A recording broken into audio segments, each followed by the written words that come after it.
Hello there, and a very, very warm welcome.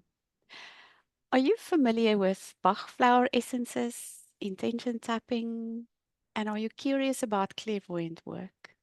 Then our conversation today might be very interesting for you.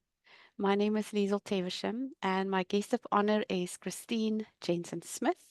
She's a friend and colleague, and I've been on the receiving end of her beautiful work numerous times. So Kristine and I met many years ago through a mutual friend somewhere online.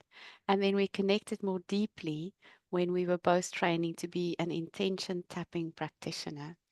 We do a powerful swap session every couple of weeks or so, and where we get so much value from just 20 minutes of mutual tapping. So you might really, your ears might perk up if you hear how quickly we can have some results with EFT. So Kristine is an ordained minister, an accomplished clairvoyant, practitioner of Jin and Jyutsu, flower essences, and EFT. So as you can hear, she has so much to offer. She lives and works she lives and practices in Boulder, Colorado, and she also does online work. So welcome, Kristine. Thank you, Liesel. That was a wonderful introduction. Oh, Thank you. It's so and good I'm to be here. Thank you. And I'm so looking forward to having this conversation and introducing people to the wonderful work that you do on so many wonderful levels. So, first of all, let's start with how did you start with this work? How did you get started? What came first? Well, I had to preface this with my background, which was I've always been very sensitive and probably an empath. I didn't know those words when I was little, but like a lot of children, very, very sensitive and sensitive to the energies around me, and um, but didn't know how to manage it very well. So I had a lot of just easily thrown off kilter and a lot of emotional storms. And I've had experienced that through my life, actually. And let's see, 24 years ago, I found an ad in the paper advertising a free healing clinic. And I just, have those moments you see something and it just stands out to you. And I thought, I'm going to go to that. Called a few friends and we went in and had an aura healing, what they call an aura healing. And the person doing the healing said, "You're a healer." And I'd never heard that said to me before. And I was curious about what that meant. And they suggested I take a class there at the center. This was a center here. I call it Hogwarts because it really was like going to Hogwarts. So I took that class and I loved it. And I started taking every single class they had. It was just so magical. And we were learning to work with energy, and but also a big part of it was just being able to feel grounded in myself. And I just loved the classes. I loved the way they taught. And then they had a clairvoyant program, and eventually I took every single class I could take until up to the clairvoyant program, which was a year-long commitment. And I decided to do that. That was the next step. And so that's how I got started with learning to be a clairvoyant, and really practicing that particular skill. There's lots of ways of receiving information. And I think ultimately, when I look back, I was a feeler, a big person who took things in on a feeling level. And that's why a lot of the feelings I was having were so unmanageable. Mm. But when we learned to do clairvoyant work, it was much more neutral. It has a more neutral feel to it. It's not necessarily taking your body through a whole process, feeling what other people are feeling. So the clairvoyant program was just, there were just so many benefits to that program. Not just it wasn't mainly for my work. I mean, they said, we're going to teach you how to read an aura and we're going to teach you how to do a reading, but this actually, the program is for self-growth. And it was a huge, huge self-growth piece. So that's how I got started. Wow. That is so beautiful. So it was like a slow, gradual process for you with starting with one class and then realizing, oh, this is magical, and then going on and more and more. Yeah. So the clairvoyant piece, I've always been curious about that. Did you, I mean, I can imagine that not everybody who goes to a class like that might have a similar experience. What made you realize that you are a clairvoyant? Because I think there's a piece here that there's, I am a clairvoyant. I heard you say those words one day, Yeah. like, I'm a Yeah. clairvoyant. Yeah. And not everybody is, even though we all have intuition to a certain extent. Yeah. What made you realize that you are a clairvoyant? And is everybody's clairvoyance the same? Yeah. Such a good question. I'll have to preface this with the first words. I think in my class, my first clairvoyant class, our teacher, the head of the center at the time said, the most clairvoyant people in the world are under 3 feet. It's 3 feet tall, which means children Yes. are very clairvoyant.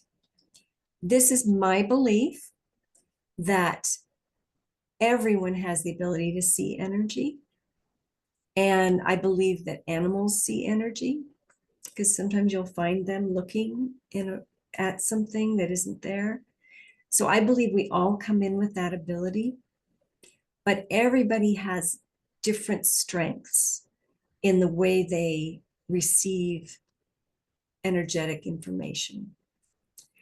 And so some people are clairvoyant from, they can remember, like the head of the center was able to see spirits when she was little.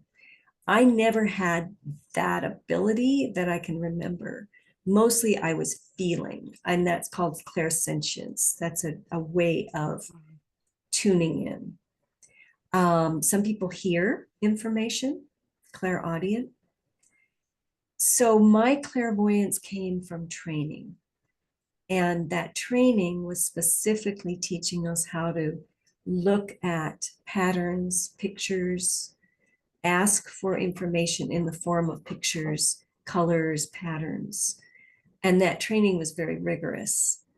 That's why I call myself a clairvoyant. I wasn't always aware of that as a skill. Um, as I say, I think I was more clairsentient and probably able to hear as well. So I believe everyone has these abilities. I mean, that's how I was trained. Everyone has these abilities. They're just not practiced. And pretty early on in our lives, we get the message that if you see energy that isn't physically there, it's not good to talk about it. And it's kind of trained out of us by about 4 or 5. Most little kids are going to lose that ability. But if you are lucky enough to be in a household where those abilities are supported, I believe we can just continue to have these beautiful abilities, which we're built to have, physically and psychically built to have these abilities. So I guess I would say I decided or learned I was a clairvoyant in my program. Right. I When in the love beginning, that. it's like, I don't know how to see energy. There's no way I can do this. I was totally convinced. And then eventually it took time to practice, practice, practice. We did hundreds of readings in our program. And then I began to think, oh, I can see energy. Wow. Yeah. You know, that just tells me so much about how persistence and consistency and just practice, practice, practice can pay off, Yeah. even if we don't think we can do something. Just Yeah. practicing. Oh, Absolutely. my word. Yeah. I love that. So now I know, because I've been on the receiving end of this, that you work with a particular type of pattern or energy. Would it be okay for you to share about that? Yeah. I have to say, I was trained as a clairvoyant, and then we there were many classes that we took as part of our training. Healing, there were healing kinds of healing work that we did. Just many past lives, learning how to clear ancestral lines. And then it's been probably at least 15 years since I graduated, because I did graduate classes then. And I definitely use a hybrid version of what I was trained to do. Hmm. So in our program, we learned a lot of tools for being a sensitive empath and being able to help us release what energies that aren't ours, to stay clear in our own energy, to have separation from the people we're reading. We just learned some invaluable things that gave me sanity after so many years of being so rocked by everything that was happening around me. So I would say it's a hybrid now. I use my clairvoyance, but I also hear things in a reading. So I'll just see, oh, your guides are here. They want to tell you something. And that to me is more of a hearing ability. Sometimes I just know, and that's more of some people just know information. So I'm using a variety of different ways of accessing information that I've combined just organically as I've worked with people and learned to trust myself and my client in a session. But I still use a lot of the visualization techniques we learned. You use a lot of imagination when in my session, and just like we did in your session, we use bubbles, we use roses to either shift energy or bring set energy. We contain energy and set it. We can set it in a certain way. I work with my own guides. So, I mean, I never start a session without calling in my own guides and asking them for their support. And I do a lot of healing work in a session. We were trained not to do healing work, but to do it as a separate piece. But as I've gotten more confident in my way of working, I bring the reading and healing, go back and forth in a session between the two. And reading in and of itself is very healing, because when we're looked at in a particular way, in a certain vibration, things start to shift anyway inside. So anyway, I hope that was a good answer to that question. Yes, yes, yes, absolutely. It was lovely. It just gives us a peek into, what could be expected in a session. And I loved the going back and forth between you giving me some information, clairvoyant information, and then asking for some healing on that matter. So that was just beautiful, to receive both, in one session was very, very superbly healing and wonderful. So thank you for sharing that. And then how do you find this helps your clients to get information from elsewhere and those healing pieces that come in? Yeah, yeah. I would say the biggest gift I got from my education um, was the message that we each have our own truth.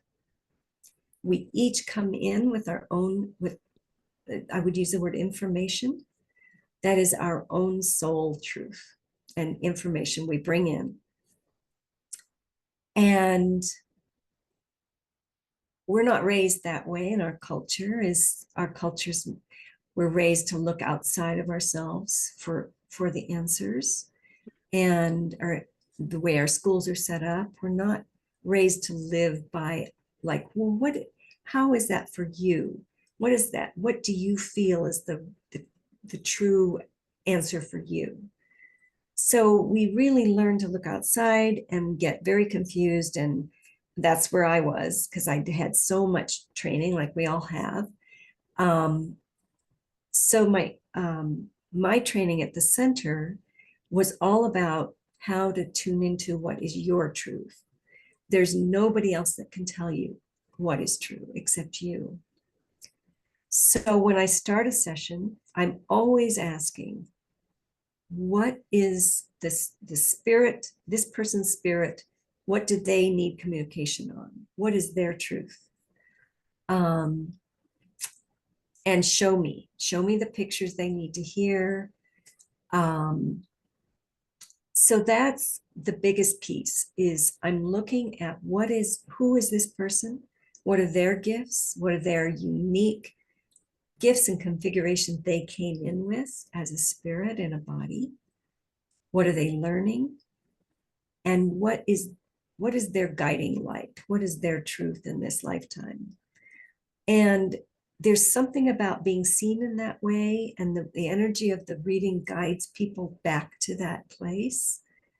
And then, as we know, when you're in that place, life just opens up. You know the right steps for yourself. Sometimes that's the next question. We'll ask, what's the next step for this person? But it's for them. It's not what I think they should do, but what is their soul's next step. So that's really helpful, I find, for people, is just allowing for alignment back to what is true for them, and doing a lot of clearing of anything that gets in the way of that.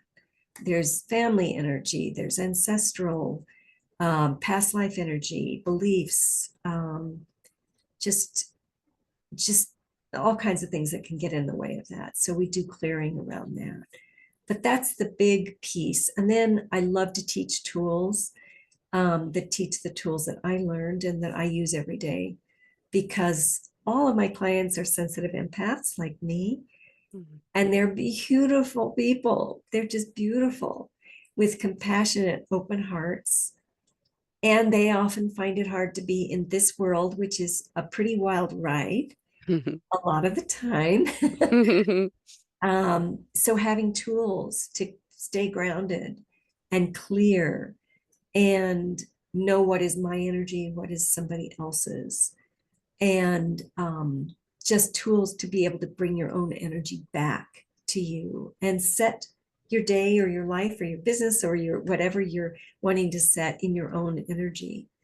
And so giving my sensitive empath clients tools is invaluable as well, because the world needs us, and it's so easy to hide when it's just too bumpy. You just like, I just want to put my head under the covers and not come out.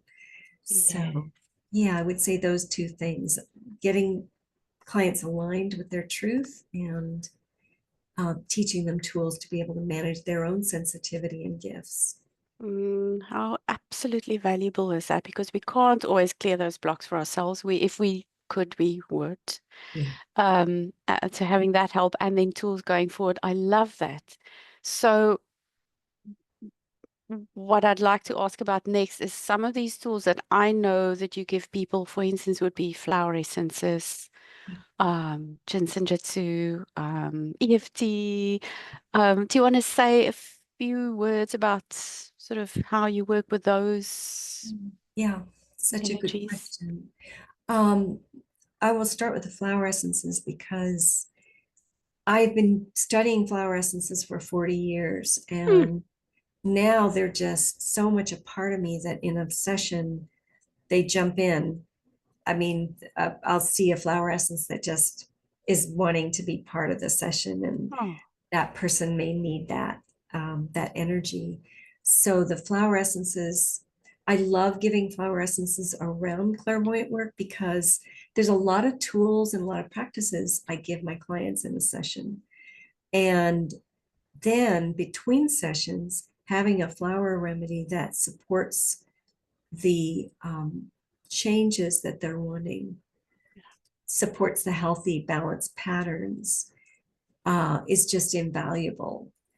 And so flower essences are just a kind of a natural part of my clairvoyant work. The tapping, the EFT, as you know, works more with the body. So the clairvoyant work can help with shifting energy in the body, but sometimes these patterns are so in our muscles, in our body, like this solid body place. And the EFT helps with shifting things in that way. So that just feels like a kind of another leg of the stool. And the Jinshin, boy, the Jinshin, I've never quite found a way to fit that into everything, although it works on every level, really. It works on the spiritual level, it works on the body level, and the emotions.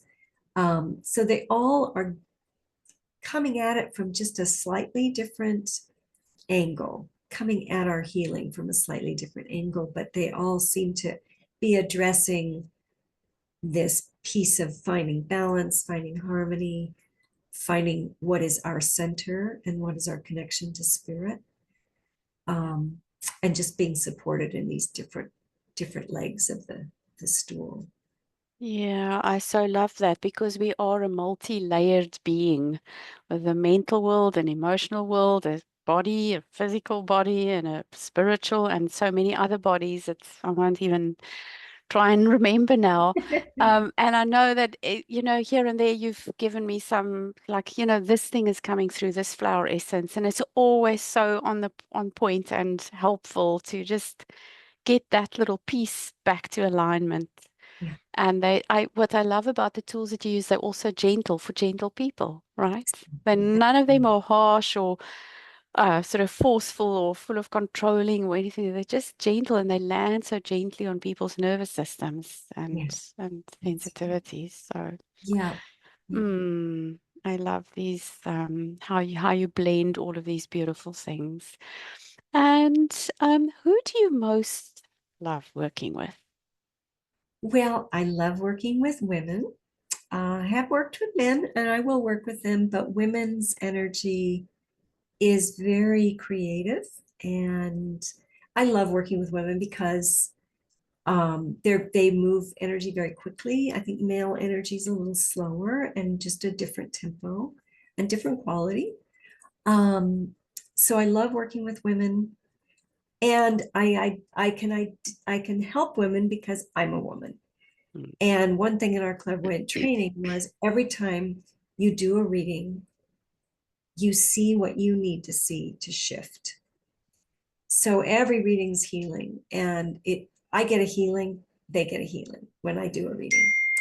And um, so when I work with women, I'm able to really look deeply into their issues because I have, it's like a mirror for me. Mm. And there are common issues that women have, and they're close to my heart, like feeling more empowered in the world and being seen and being able to have our voice and not give all our energy away to everybody else, and self-care. And those kinds of issues are women's issues, I think, are special to women. So I love working with women for that reason. I love working with creatives, people who have their own business or have creative projects that they're working on, artists, writers.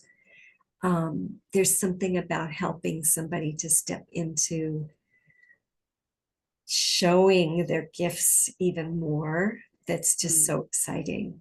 Um, Mm. yeah, that's one of my favorites. I do love working with many issues, but that's a really big one. Oh, yes, I can absolutely just feel into that. I'm a feeler too, but I'm not a clairvoyant feeler. Not yet. Not yet, not yet. Kristine, is there a little exercise or a tool or something that can be helpful for people to learn from you today? Yeah. Yeah. I think the piece about our own sovereignty, we are our own authority I'm very passionate about that. And so I thought to share something about using color, which is vibration. I love color. I just love color. And the crown chakra. So this is just a little practice. The crown chakra, which is at the top of our head, is all about our knowingness. It's where we just have that I know. I don't have to learn about it. I don't have to see it even clairvoyantly. I just know it. It's our certainty. And so when our crown chakra is, we can set it at a color, and then it informs the rest of our energy body. It kind of sets the energy for our whole system. So I thought what we could do is just become aware of the crown of the head, just whatever feels like It's up there, that crown. You can even imagine you have a crown on your head. And choosing a color that's like, it doesn't have, it's just could be for today, but a favorite color for today that just is you. It is kind of expresses you at your most, I don't know, at your most. So just find a color. And I ask everyone watching this to find their color. I've got mine. Mhm. And then just go ahead and infuse that color onto your crown. So just imagine just bringing that beautiful color into that area.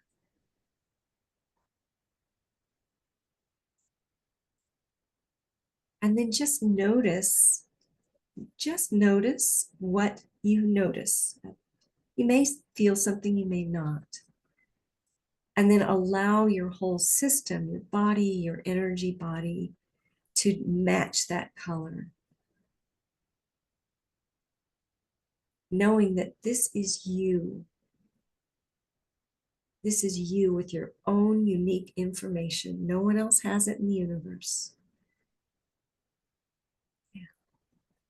And then you can go out into your day or your evening wearing this color on your crown. And I like to set my crown in the morning before I start my day. And as I said, it can be a different color every day. But this is the color that represents you and who you are. And so that's one tool. That is so lovely. Thank you for sharing that. And I want to say, as I did it, I just, as I still, even still, when it was just up there, I just almost felt like a little softening, like a relaxation, like just, you know, like feeling more comfortable in my skin, just a little, and it was so lovely. So thank you. This is a beautiful exercise for the start of our day to Yeah, set the tone for the rest. I love that. Wearing my crown, I I love have that to so say much. too, I just love what you just said, comfortable in my own skin, because when we're in our own energy, we feel at home because we are at home. I So think that's that's what it was lovely. like. Yeah. Yes, yes. Like I was suddenly home. Like, when you've been out there and it was a wild day and you come back and you go, oh, home, and I make my cup of tea, like just relax into that. It was like that feeling. Yes. Oh, thank you. That was a marvelous, marvelous, marvelous exercise. And I hope our audience use this every day or just at least once or twice to just get into the me feeling, the home feeling. This is so lovely. Where can people find you, Kristine? Well, I have my website and it's embraceyourradianttruth.com. And then I'm on Facebook as well. That's lovely. It's such a lovely, easy, beautiful website to say, embrace your radiant truth. And I will place Kristine's other links of other places you can find her into the notes of this video, so you'll be able to see her in different places. This was so lovely, Kristine. Thank you so, so much for sharing with us about your tools and your journey and how you support women and just your lovely energy. I just, feel like diving into this lovely, soft gentleness that you bring for into our world. Oh, thank you, Lisa. Thank you for this chance to talk about what I love. You're so, so welcome. So, thank you so much for listening, our beautiful audience, and spending your time with us today. So, Kristine's links will be in the notes of this video, and we warmly invite you to connect with her. Sorry. Thank you.